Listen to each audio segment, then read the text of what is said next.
Up in the air heading into Christmas, but some big weather could mean some last-minute switch-ups. A massive storm system will affect most of the country this week leading up to Christmas Eve, with the most significant impacts to major travel hubs from the Midwest to the Northeast expected on Thursday and Friday. Highway travel will also be difficult to impossible at times. We know it's already difficult with that ice and snow that we're dealing with right now, but we want to check your forecast with Lisa Green. Good morning, Lisa. Good morning. Yes, we have those hazards on the roads, and then add the frigid air to the mix. And if you have one of those moments where you slide off here this morning, you're going to be dealing with some really tough weather here.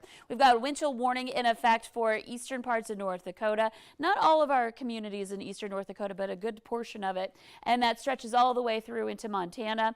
I've just seen this update now. A wind chill advisory here into southeastern or northeastern South Dakota has now been upgraded to a warning, so that label's a little bit off there. That advisory applies to the light blue areas here, so we've had an upgrade for some of us here this morning in the last couple of minutes. So bottom line is we're all dealing with some really tough cold air, some tough wind chills, and this is going to carry on for some time throughout the valley. Here's a look at our winds, wind chills and current temperatures. 18 below in Moorhead is your current temperature. Our wind chill is the same with a light wind there, but factor in even a 5-10 mile per hour speed and suddenly we're down to 37 below in places like Grand Forks, even though our air temperature is 14 below.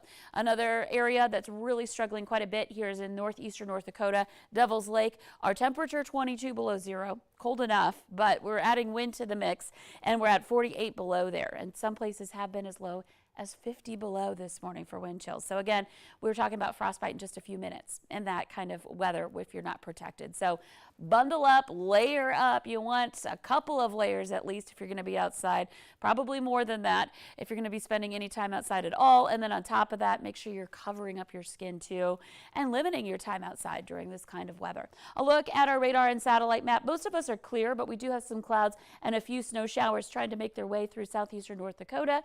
And through the day today, we stay below zero all day. Temperatures will be rising to about 8 below in Fargo. Northwesterly wind that may actually increase a little bit. We may see some gusts into the 20s, and so that just keeps those wind chills in that dangerous range all day long and heading into tonight. Now, tonight is when we see our next system approach. It's going to bring in some snow into the day on Wednesday, and by the time we get into Wednesday night, early Thursday morning, here are some of the amounts we may be dealing with. I think there's going to be a large area that gets about 1 to 3 inches of snow, especially the farther north you go, likely lesser amounts that we'll have. But everybody has a shot at getting an inch of snow here.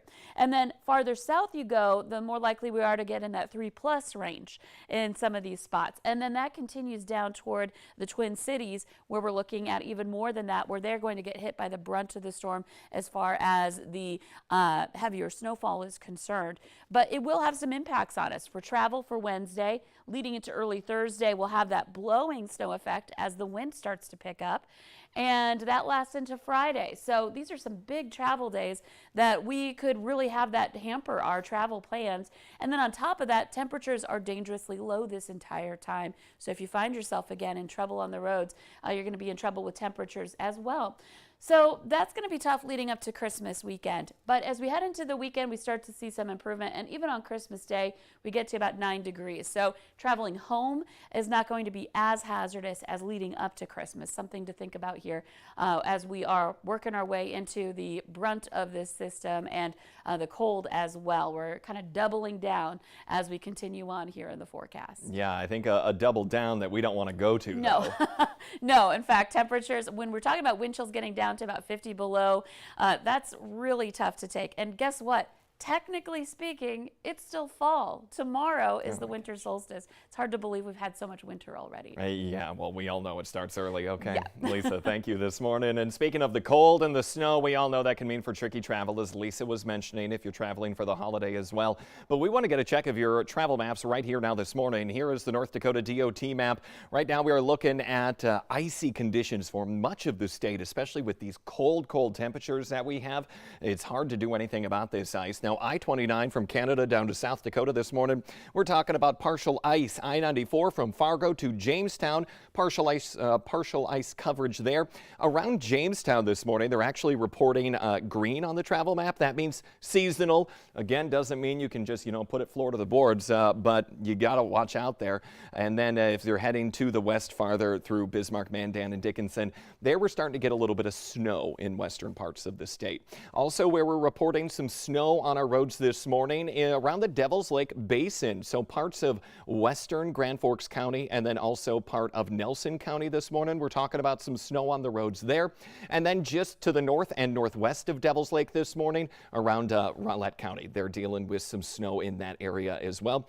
Rest of the state dealing with those icy conditions. So make sure you're watching out for that as you're heading down the road this morning. Taking a look at our Minnesota maps today around Thief River Falls, we have some partial snow coverage that continues down through the White Earth Reservation to Detroit Lakes.